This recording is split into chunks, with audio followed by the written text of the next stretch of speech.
Hi, thanks for tuning in to another episode of our special ACO Love Where You Live series. In this series, we're taking you start to finish through a remodel, and I am joined today by Tom Stipp, ACO Project Manager. We're going to talk a little bit about flooring. As you can see, we are not in the job site. We are at our office today. Flooring is going in. We don't really want to be in the way. So we're going to let the guys do what they're doing, and we're just going to talk a little bit about what you can expect when flooring is going in your home.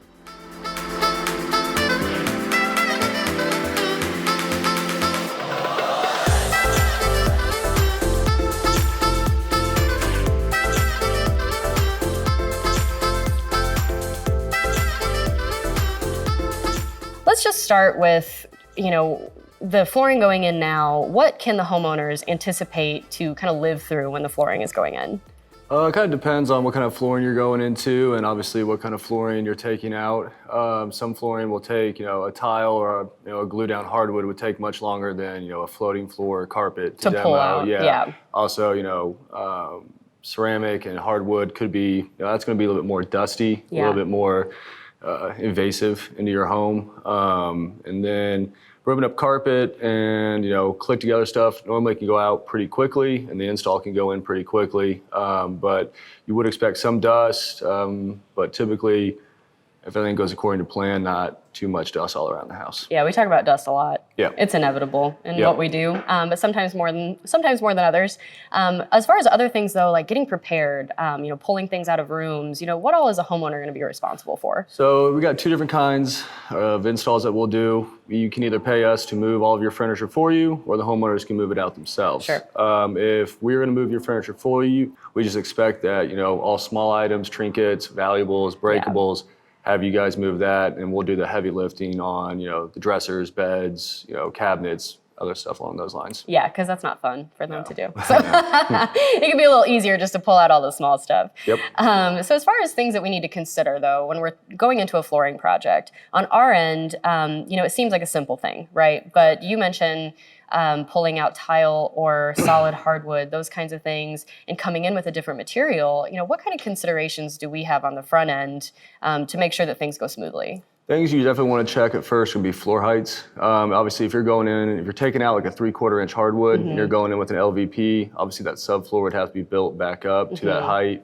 Issue if you don't do that is you'll see gaps all around your door casings. Right. The shoe mold may not fit to where the baseboards were set for the old flooring. And that is one thing that we did need to do on this project in particular, build up the subfloor again so that we wouldn't have to go back and replace all the door casings or anything like that. So typically, if you find a register or a vent, a floor vent, you can pull one of those and typically see what's underneath it. And sometimes, people will layer, if it's not done correctly, people will layer floors on top of floors. So not a good idea. Yeah, sometimes we find all kinds of things that are really fun. Yep. It's been really popular to take consistent flooring throughout a main floor of a house.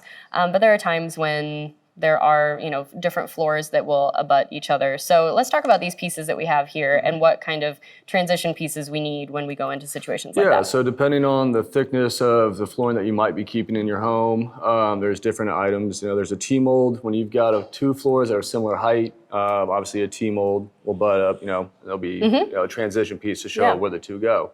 And that's this guy here. That's this guy here. And then if you go in with, let's say you weren't doing, carpet or something that's a little bit higher, you'll want to use a reducer, which is here. So you've got one end that will sit flush on the higher raised up floor and the other one that will go down to kind of hide that transition piece from you. Yeah. And then the last one we got here is what they call a threshold or a baby threshold.